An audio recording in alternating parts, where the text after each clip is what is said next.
नोरमा group, जो सोचता है वो करता है। आपके अपने सपनों का आशियाना। बिहार का ये चुनावी साल है और चुनावी साल में हम लगातार आपको महाभारत 2025 को लेकर के अलग अलग परिस्थितियां बता रहे हैं, अलग अलग समीकरण आपको जोड़ करके बताने की कोशिश कर रहे हैं कि इस बार के चुनाव में क्या कुछ होने वाला है। कई जो क्षेत्र हैं उन क्षेत्रों की बात हमने की, जिसमें हमने आपको बताया था कि मगध में क्या होने वाला है और मगध की वर्तमान परिस्थिति क्या है। पिछले कई चुनावों का हमने विश्लेषण करके बताया था। इसी कड़ी में आज हम महाभारत 2025 में लेकर के आए हैं भागलपुर की बात। भागलपुर को लेकर के लगातार, जैसा कि आपको पता भी होगा कि चर्चाएं तो खूब चल रही हैं और कहा यह जा रहा है कि भागलपुर भारतीय जनता पार्टी के हाथ से निकल गया है। कभी भागलपुर भारतीय जनता पार्टी का गढ़ कहा जाता था और इसी को लेकर के भारतीय जनता पार्टी मंथन के दौर से गुजर रही है और एक उचित कैंडिडेट की तलाश कर रही है। एक से एक एनर्जेटिक युवाओं को मौका दिया गया, मौका जो जिलाध्यक्ष थे उनको भी दिया गया और भी कई लोगों को मौका दिया गया। और इस सारे परिस्थितियों को देखते हुए इस बार भारतीय जनता पार्टी हर हाल में भागलपुर जीतने के लिए पूरी रणनीति और उसके जो समीकरण है वो गढ़ने की तैयारी शुरू कर चुकी है।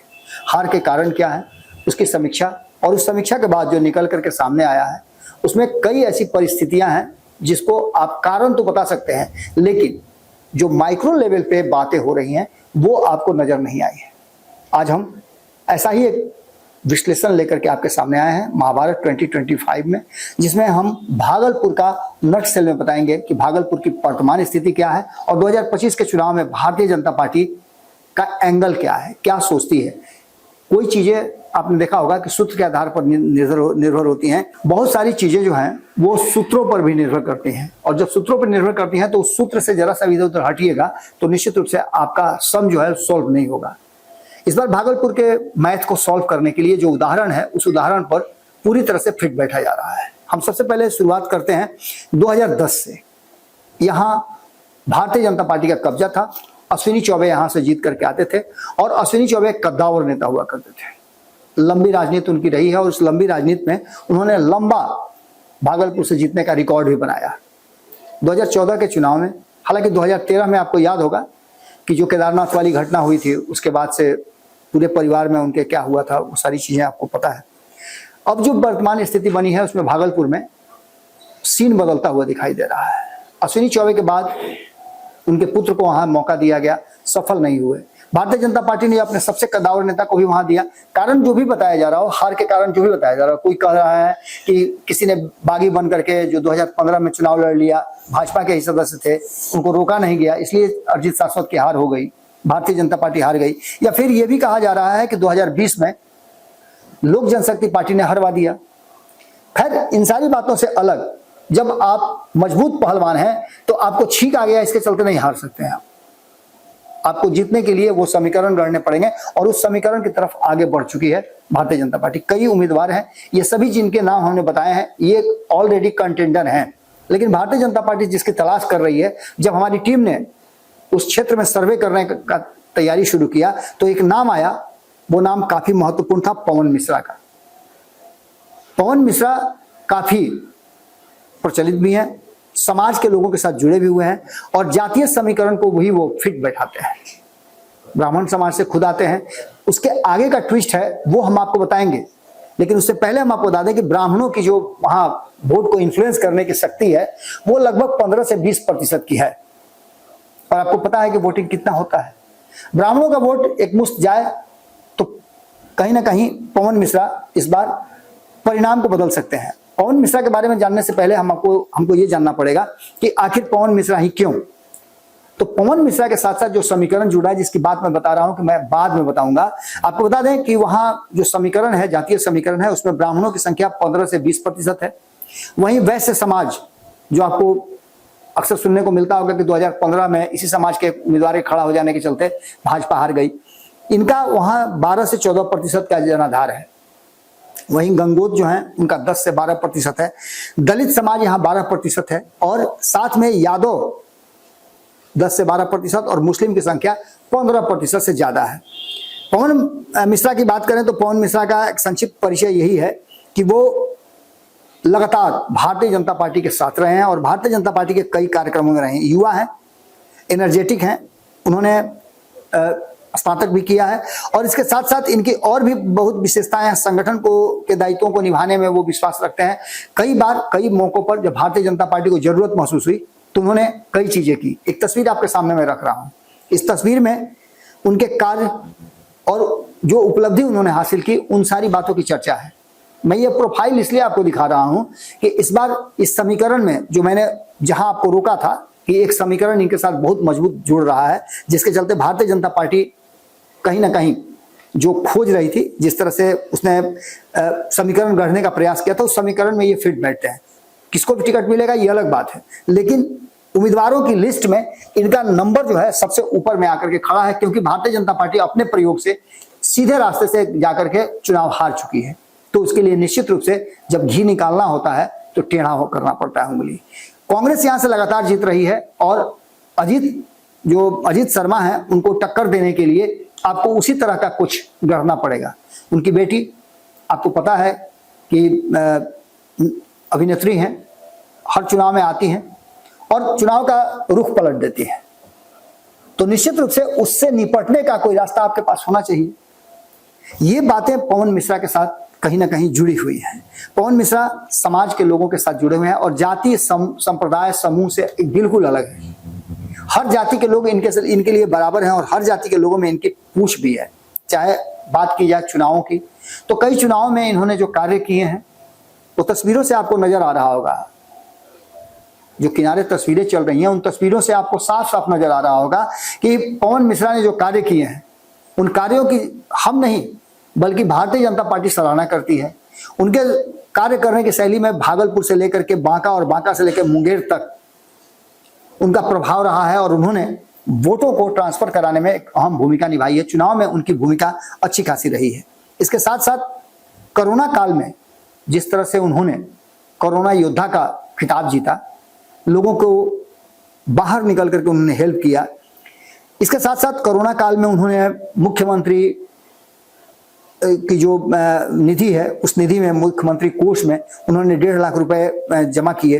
ये भी बातें सामने आ रही हैं। इन 1.5 लाख रुपयों को जमा करने के बाद उन्होंने इसके अलावे भी और कई बातें, जैसा कि उनके प्रोफाइल से नजर आ रहा है कि उन्होंने इसमें बहुत बड़ा योगदान किया था, लोगों का मदद किया था और कोरोना काल में जो हैंड टू माउथ लोग हो गए थे उन लोगों की मदद की थी।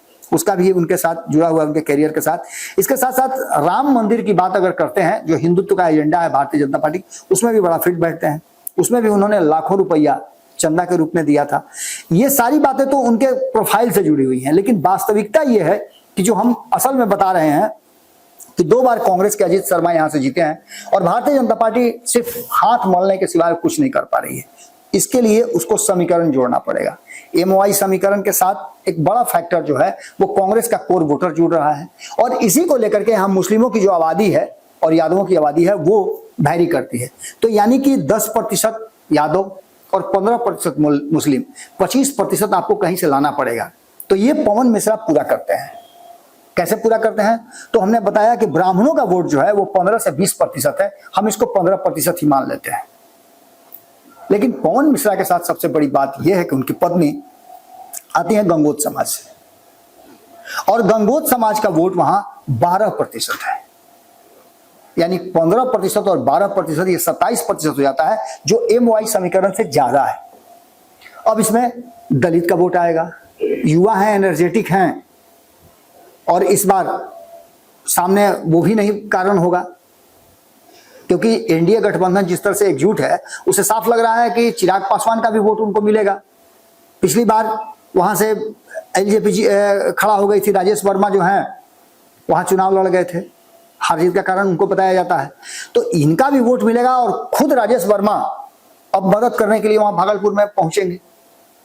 तो ये भी एक बड़ा फैक्टर जुड़ता है और इस फैक्टर के साथ साथ वहां जातीय समीकरण भी और वोटों का ध्रुवीकरण दोनों कहीं ना कहीं बैलेंस जो है वो पवन मिश्रा जो है वो बना देते हैं। इसके साथ साथ ब्राह्मण गंगोत समीकरण में 25 से 30% वोटें उनको मिल जाती हैं। इसके साथ साथ सर्वसुलभ व्यक्ति हैं।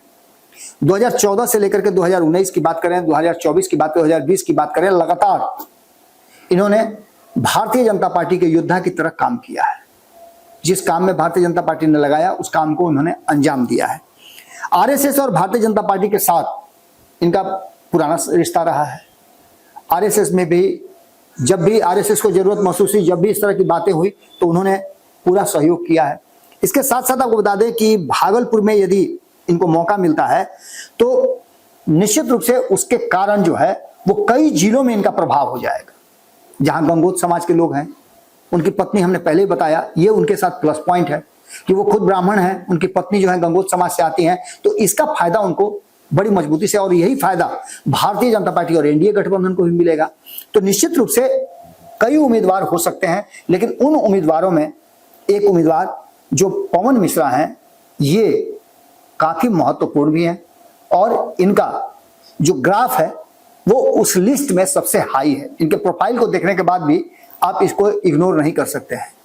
जिस तरह का काम इन्होंने किया है और जिस तरह की इनकी पहुंच है, उससे साफ साफ लगता है कि आने वाले समय में जो परिवर्तन होने वाला है, उस परिवर्तन में इनकी भूमिका, बड़ी भूमिका होने वाली है। अब देखना दिलचस्प ये होगा कि क्या कुछ निकल के आता है। हमने तो वो प्रोफाइल बता दिया, हमने वो संभावनाएं बताई, और इस बार के चुनाव में खास करके युवाओं को हमने आपको पहले बताया है कि जो टर्निंग पॉइंट है ये 2025 का चुनाव, यहाँ से जेपी के सेनानियों का अंत हो रहा है और एक नई पीढ़ी का उदय हो रहा है। इस उदय और अंत के दोनों के मिलाप में किसके हाथ में चाबी मिलती है और किसको उम्मीदवार बनाया जाता है, ये देखना अभी दिलचस्प है। लेकिन भागलपुर का अगर भविष्य बदलना है, इतिहास बदलना है, तो भारतीय जनता पार्टी को इस समीकरण पर सोचना पड़ेगा। MY समीकरण को हराने वाले उम्मीदवार को ही आगे रखना पड़ेगा, तभी जो सीट उसके हाथ से निकल गई है उसको अपने पक्ष में कर सकते हैं। जुड़े रहिएगा भारत लाइव के साथ।